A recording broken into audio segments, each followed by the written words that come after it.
With the exception of a milk float my brother and I unintentionally carjacked when I was about 8, BMW's i3 was the first production electric vehicle I drove and, at the time, I realized EVs themselves are not the problem. The German carmaker's sophisticated 5-door proved that the vehicle was no longer the missing part of the equation and, although there were still many components yet to add before battery power reached tipping point, I could live with BMW's foray. The truth was and still is, however, that while the range, choice and supporting infrastructure of electric vehicles has progressed in the ensuing 8 years, a vehicle powered exclusively by a battery is not quite feasible as the only car on the driveway for many.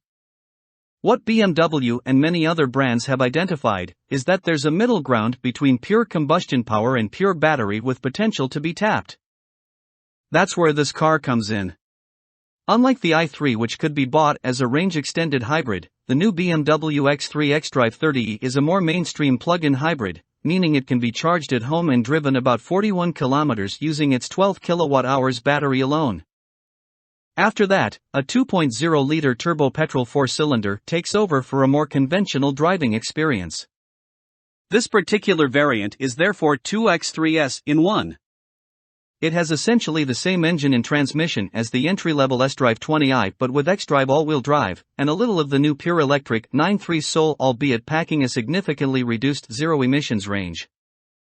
BMW claims that range to be 41 kilometers and while some other manufacturers' models require a hypermile driving style to achieve their claimed figures, that's not the case in the X3. We managed exactly 40 kilometers before needing a recharge when driving mostly on suburban roads where there's minimal drag on the boxy body and the effect of regenerative braking can be maximized. Reagan is mild and the hybrid powertrain seems to favor more efficient coasting rather than trying to recapture power that's already been spent, and we particularly like how the calibration only resorts to supplementary petrol power as a last resort. Unlike some milder hybrids, most of our driving was with the engine off, and that was without having to switch from the default drivel mode to pure electric. The various driving modes are easily accessed through hard buttons rather than having to scroll through a list or dive into submenus. Our favorite was Sport with Extra Boost, which was sufficiently aggressive to get the most out of the X3's well-tuned chassis. A firm ride was easy to live with, and while the steering is a little numb, it's direct nonetheless, while the previously dormant engine wakes up with a satisfying, purposeful note. Acceleration has a good sense of urgency even in pure electric mode, while the full combined effect of petrol and electric working in unison is strong and linear. Its full 215 kilowatts and 420 Nm output is the most available from a combustion-powered X3 without straying into the coveted M-Power family and is good for a 0 to 100 km/h dash in 6.1 seconds. The 8-speed automatic transmission also deserves praise with a deft calibration that works wonderfully with the changing electric and hybrid power delivery. When it comes to economy, the focus with this car was more on functionality of the hybrid system than overall figures on paper, but during our short time with the X3, its engine mostly fired when the full dose of performance was required and the car was returned with an indicated 560 kilometers of total range remaining in the 50-liter tank. That's pretty good by any scale. Perhaps related to the mild regenerative braking was a slightly weird-feeling pedal that seems under-assisted until the vehicle is almost at a standstill, at which point the braking becomes more aggressive. As a result, it's hard to drive the 30e smoothly at low speeds and in stop-start traffic. Technologically though, the 30e really stands out. Its cabin is well-appointed and beautifully designed, your eye drawn to the impressive digital displays first. There's a whopping 12.3-inch screen for the central information and entertainment systems, while the driver gets a second equally sharp 10.3-inch live cockpit professional screen for instrumentation. The X3 wasn't quite late enough for the next generation of BMW's excellent iDrive operating system, but version 7 is still crisp and intuitive. Enough options and controls are available through submenus, but none of the most frequently accessed functions, which thankfully are confined to buttons on the dash, center console, and steering wheel. A massive head-up display complements the digital screens with full color and heaps of information options via a customization menu, while ambient lighting lifts the cabin feel and sophistication after dark.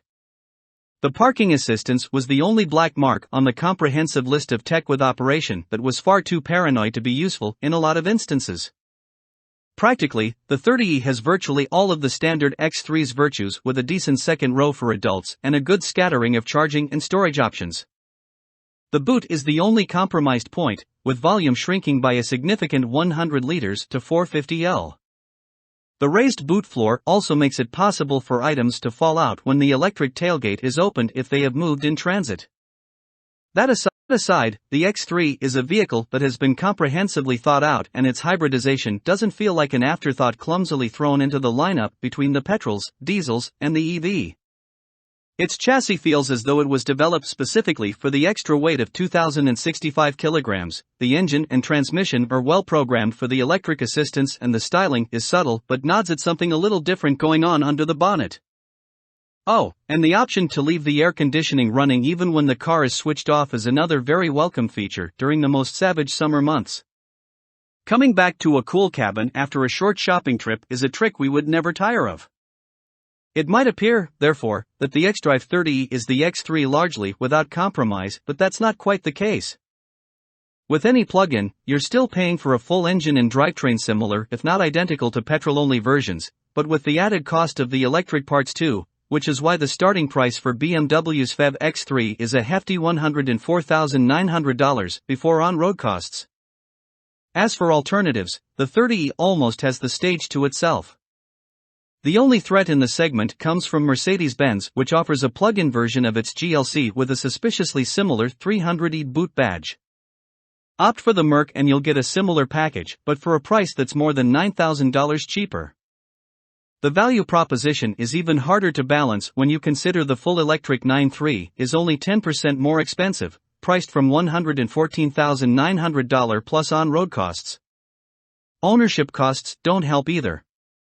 The plug-in will still need oils and filters when it's time to service and cop rising fuel prices whenever a top-up is necessary, while the more expensive EV version has a cheaper servicing schedule along with the potential to save on electricity costs using home solar and Powerwalls, for example. So who is the X3 30e for? A majority of PHEV owners of all kinds learn fairly quickly that even the relatively limited pure electric range is more than enough for their weekly commute, and an EV with a longer range would actually suit their lifestyle. If you like what the X3 model has to offer but haven't yet decided whether it's time to make the switch to electric, the 30e is an expensive way to make up your mind, but the plug-in certainly still does have a place. For fans of the X3 with just one parking spot, including inner-city dwellers and residents in other high-density areas, its pure electric range is perfect for negotiating suburbia but still has the legs of petrol power for an occasional getaway. Add to that almost exactly the same practicality proposition of the petrol and diesel X3 variants, as well as the xDrive advantages to take you further. There are multiple compelling sides to the plug-in X3's personality if you're still sitting on the fence between electric and combustion power, but its versatility comes at a cost.